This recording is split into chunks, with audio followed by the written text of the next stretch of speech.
Vous avez l'impression de parler un anglais débutant, un anglais très scolaire, avec toujours les mêmes expressions. Vous vous sentez peut-être gêné d'utiliser des mots simples et vous avez parfois l'impression de parler comme un enfant ou comme un ado. Si c'est votre cas, cette vidéo va vous plaire parce que j'ai pour vous 10 expressions que les natifs utilisent tous les jours et qui vont littéralement transformer votre anglais. Si vous voulez arrêter de parler un anglais débutant et très scolaire et que vous voulez parler anglais de façon fluide, spontanée et naturelle comme les natifs, ces expressions passe-partout vont être essentielles à maîtriser pour pouvoir transformer votre anglais et prendre confiance en vous à l'oral. Avant de démarrer, je vous propose d'aller regarder dans la description de cette vidéo pour télécharger le programme sur un mois qui vous permettra de réviser toutes les bases que vous auriez dû apprendre à l'école en seulement 30 jours. C'est 100% gratuit.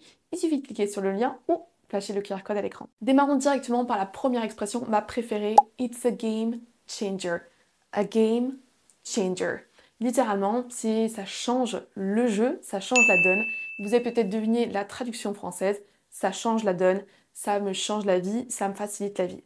It's a game changer. Peut-être qu'à présent, vous disiez it's better ou it's much better, mais en utilisant it's a game changer, vous allez vraiment sonner comme un natif. On peut utiliser cette expression pour n'importe quelle chose que vous avez implémentée, utilisée dans votre vie, qui vraiment change votre vie et qui vous facilite la tâche. Par exemple, this new feature is a game changer for our users.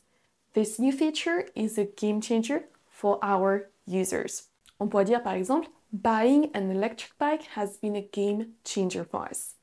Buying an electric bike has been a game changer for us. Le fait d'acheter un vélo électrique, ça nous a vraiment changé la vie et c'est véridique. Pour pouvoir faire les trajets, amener les enfants à l'école, c'est vraiment beaucoup plus pratique. Expression numéro 2, I'm a morning person. Cette expression, en fait, on va pouvoir la customiser un petit peu en fonction du contexte. Vous avez I am a, là vous aurez un nom et ensuite person.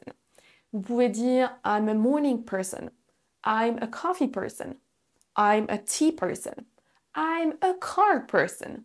Et à chaque fois, ça veut simplement dire I like to wake up early in the morning, I like tea, I like coffee, I like cars. Vous allez donc pouvoir dire ce que vous aimez grâce à cette expression, mais de façon beaucoup plus fluide et naturelle. C'est une expression que très peu de Français, de francophones et d'apprenants connaissent.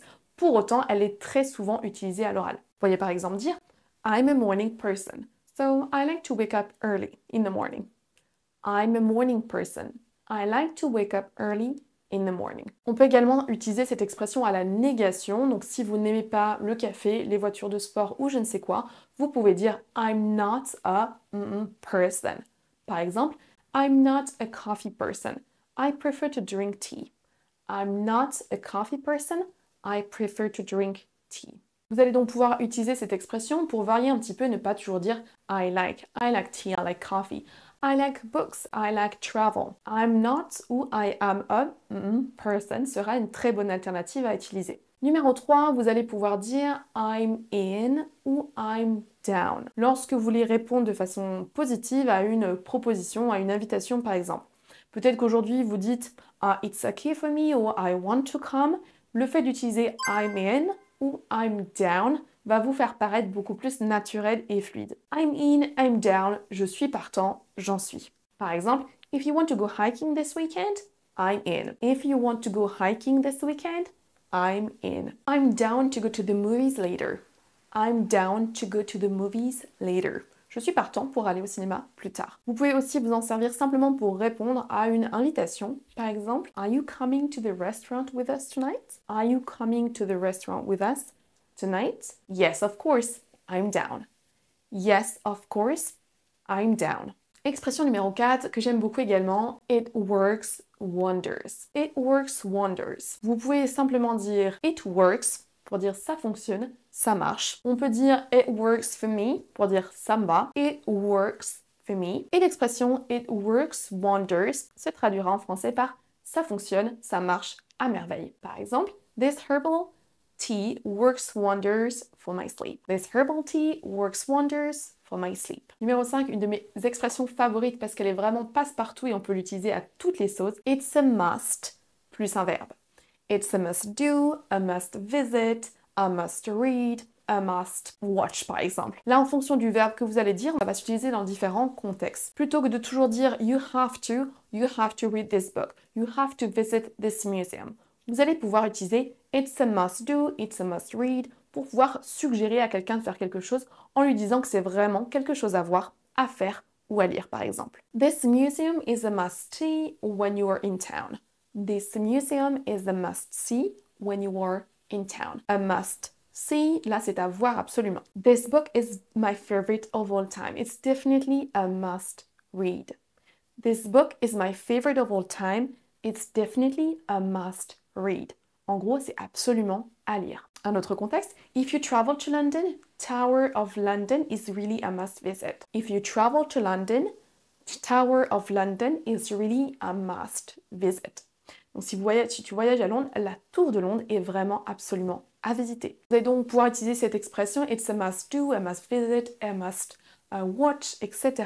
pour pouvoir remplacer des expressions comme you have to watch this movie, you have to read this book. Ou you should visit this museum, it's great. Donc une expression qu'on va pouvoir utiliser pour faire une recommandation à quelqu'un. Numéro 6, I have a lot on my plate. I have a lot on my plate. Littéralement, j'ai beaucoup de choses dans mon assiette, ça veut simplement dire je suis très occupée. Vous avez peut-être tendance aujourd'hui à dire I'm very busy ou I'm overwhelmed. Vous pouvez utiliser I have a lot on my plate pour dire j'ai beaucoup de choses à faire, je suis très occupée. I'm sorry I can't join you tonight. I have a lot on my plate. I'm sorry I can't join you tonight. I have a lot on my plate.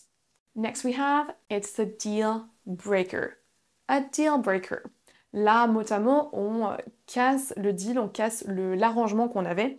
En français, ça se traduira par c'est rédhibitoire. Not being honest in a relationship is a deal breaker for me. Not being honest in a relationship is a deal breaker for me. Numéro 8, to give something a try, to give something a go, to give something a shot. Là, on va pouvoir utiliser une de ces trois options. Elles veulent toutes dire essayer, tenter le coup, essayer quelque chose. On peut dire à quelqu'un try it or you should try it. Mais on peut également dire give it a shot, give it a try, give it a go. You should give cooking a shot. It can be fun. You should give cooking a shot. It can be fun. I know you're not into novels, but you should give this book a try. You won't be disappointed. I've never done that before, but I'll give it a go. I have never done that before, but I'll give it a go. Numéro 9, I feel you. I feel you. Mot à mot, je te sens, je te ressens. Ça veut dire je te comprends, je compatis, je comprends ce que tu ressens. I feel you. It's tough to balance work and life. I feel you. It's tough to balance work and life. C'est une petite phrase qu'on peut utiliser pour répondre à quelqu'un quand la personne explique à quel point c'est difficile pour elle en ce moment ou se plaint de quelque chose. Vous pouvez dire je compatis, je te comprends en réponse. Par exemple, I have so much on my plate, trying to juggle my kids and my business. Et on pourrait répondre simplement I feel you. I feel you. Littéralement, je te ressens, mais c'est-à-dire je comprends ce que tu ressens. Last but not least, numéro 10, it rings a bell. It rings a bell. Littéralement, ça sonne une cloche, ça veut dire ça me rappelle quelque chose, ça me dit quelque chose. This name rings a bell, but I can't remember where I heard it. This name rings a bell, but I can't remember where I heard it. Si vous voulez aller plus loin et vraiment booster votre anglais dans les 30 prochains jours, je vous conseille d'aller regarder le programme gratuit sur un mois qui se trouve dans la description et à l'écran également. Si vous voulez rester sur YouTube, je vous conseille de regarder cette vidéo avec 10 leçons de grammaire pour réviser l'anglais essentiel à maîtriser en seulement 10 jours. Thanks for watching and have a great day. Bye.